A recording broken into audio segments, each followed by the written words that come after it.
بسم اللہ الرحمن الرحیم۔ رمضان کی تیاری کیسے کریں؟ حضور پاک صلی اللہ علیہ وآلہ وسلم رمضان المبارک کا استقبال کیسے کرتے تھے؟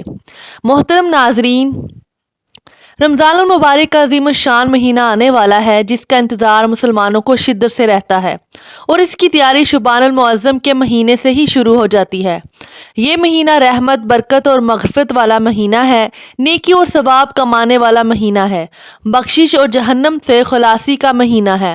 اسی مہینہ میں بندے کو اپنے رب سے قربت کا عظیم موقع ہاتھ آتا ہے۔ اس مہینے میں رضائے الہی اور جنت کی بشارت حاصل کرنے کے مواقع بڑھ جاتے ہیں۔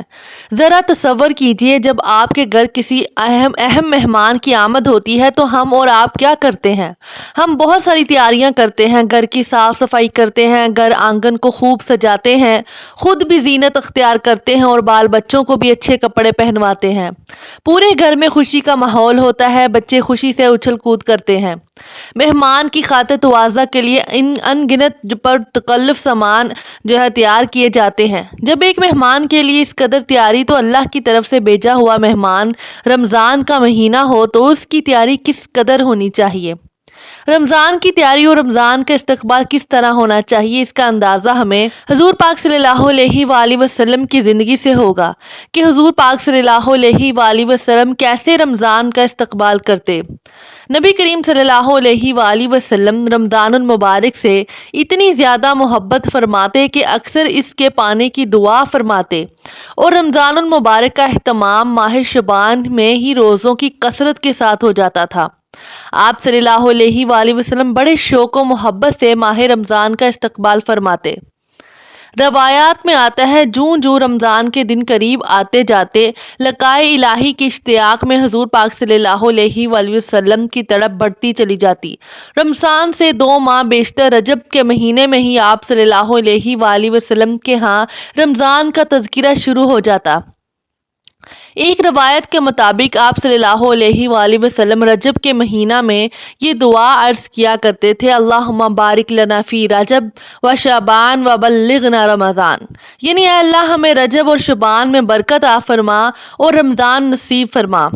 حضور پاک صلی اللہ علیہ وآلہ وسلم اس مبارک مہینے کو خوش آمدید کہہ کر اس کا استقبال فرماتے اور صحابہ کرام سے سوالیہ انداز میں 3 بار دریافت کرتے: کون تمہارا استقبال کر رہا ہے اور تم کس کا استقبال کر رہے ہو؟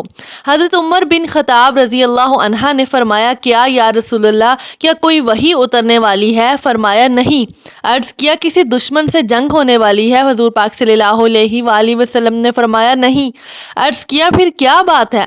آپ صلی اللہ علیہ وآلہ وسلم نے فرمایا: بے شک اللہ تعالیٰ ماہ رمضان کی پہلی رات ہی تمام اہل قبلہ کو بخش دیتا ہے۔ جب حضور پاک صلی اللہ علیہ وآلہ وسلم شعبان کے مہینہ میں داخل ہوتے تو یہ ذوق و شوق مزید بڑھ جاتا اور آپ کے شب و روز رمضان جیسا رنگ اختیار کر لیتے، گویا آپ صلی اللہ علیہ وآلہ وسلم رمضان کی برکات سے بھرپور طریقے سے فیض یاب ہونے کی خاطر مشق فرما رہے ہوں۔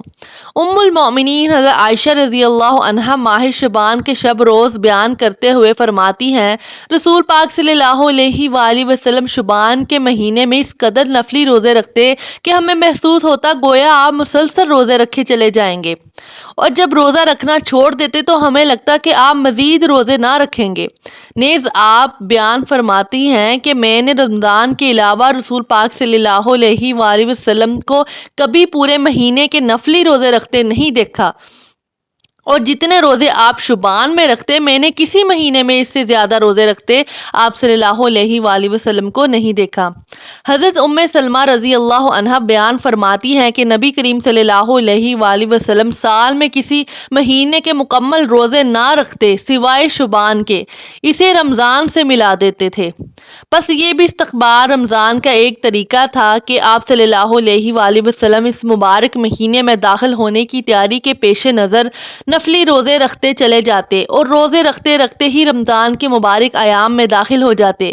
شعبان کے دنوں میں رمضان کو پا لینے کی تڑپ کا اظہار اس حدیث سے بھی خوب ہوتا ہے جس میں آپ صلی اللہ علیہ وآلہ وسلم نے رمضان کے انتظار میں شعبان کے دن گن گن کر گزارنے کی تحریک فرمائی۔ حضرت ابو ہریرہ روایت فرماتے ہیں کہ حضور پاک صلی اللہ علیہ وآلہ وسلم نے فرمایا، شعبان کے چاند رمضان کے انتظار میں گن گن کر گزارو۔ جب رمضان کی مبارک گھڑیاں قریب آتی اور طلوع ماہتاب سے یہ اطلاع مل جاتی کہ وہ مبارک مہینہ طلوع ہو چکا ہے، جس کی نسبت اللہ تعالیٰ نے قرآن کریم میں یہ خوشخبری دی ہے کہ اس کی محض ایک رات 1000 مہینوں سے بڑھ کر ہے، تو آپ کی طرف وہ مسرت دیدنی ہوتی۔ حضرت سلمان فارسی رضی اللہ عنہ بیان کرتے ہیں کہ شعبان کے آخری دن آپ صلی اللہ علیہ وآلہ وسلم نے صحابہ کو جمع فرمایا اور ان الفاظ میں خوشخبری عطا فرمائی کہ اے لوگو، غور سے سنو، تم پر ایک عظمت والا اور مبارک مہینہ سایہ فگن ہونے والا ہے۔ اس میں ایک رات ایسی ہے جو 1000 مہینوں سے بڑھ کر ہے۔ اللہ تعالیٰ نے اس کے روزے رکھنا فرض فرمایا ہے اور اس کی رات کے قیام کو ثواب ٹھہرایا ہے۔ جو شخص اس مہینہ میں کوئی نفلی نیکی بجا لائے گا تو وہ ایسا ہی ہے جیسا کہ عام دنوں میں فرض کا ثواب ہو، اور جو شخص اس مہینے میں کسی فرض کو ادا کرے گا وہ ایسا ہے جیسے غیر رمضان میں 70 فرائض ادا کیے۔ یہ صبر کا مہینہ ہے اور صبر کا بدلہ جنت ہے، اور یہ غمخواری کا مہینہ ہے اور یہ ایسا مہینہ ہے جس میں مومن کا رزق بڑھایا جاتا ہے۔ جو شخص کسی روزہ دار کا روزہ افطار کرائے اس کے لیے گناہوں کے معاف ہونے اور آگ سے نجات کا سبب ہوگا، اور اسے روزہ دار کی ثواب کے برابر ثواب ہوگا، مگر روزہ دار کے ثواب سے کچھ بھی کمی نہیں ہوگی، اور یہ ثواب ہر اس شخص کو بھی نصیب ہوگا جو دودھ کے ایک گھونٹ، کھجور یا پانی کی ایک بوند سے روزہ افطار کرواتا ہے۔ لیکن جو کسی روزہ دار کو سیر کرا دیتا ہے تو اللہ تعالیٰ اس کو میرے حوض سے ایسا شربت پلائے گا کہ پھر اسے کبھی پیاس نہ لگے گی، یہاں تک وہ جنت میں داخل ہو جائے۔ اور یہ ایسا مہینہ ہے جس کا اول حصہ رحمت ہے، درمیانی حصہ مغفرت اور آخری حصہ جہنم کی آگ سے آزادی ہے۔ جو شخص اس مہینے میں اپنے غلام اور نوکر کے بوجھ کو ہلکا کر دے تو اللہ تعالیٰ اس کی مغفرت فرما دے گا اور آگ سے آزادی عطا فرما دے گا۔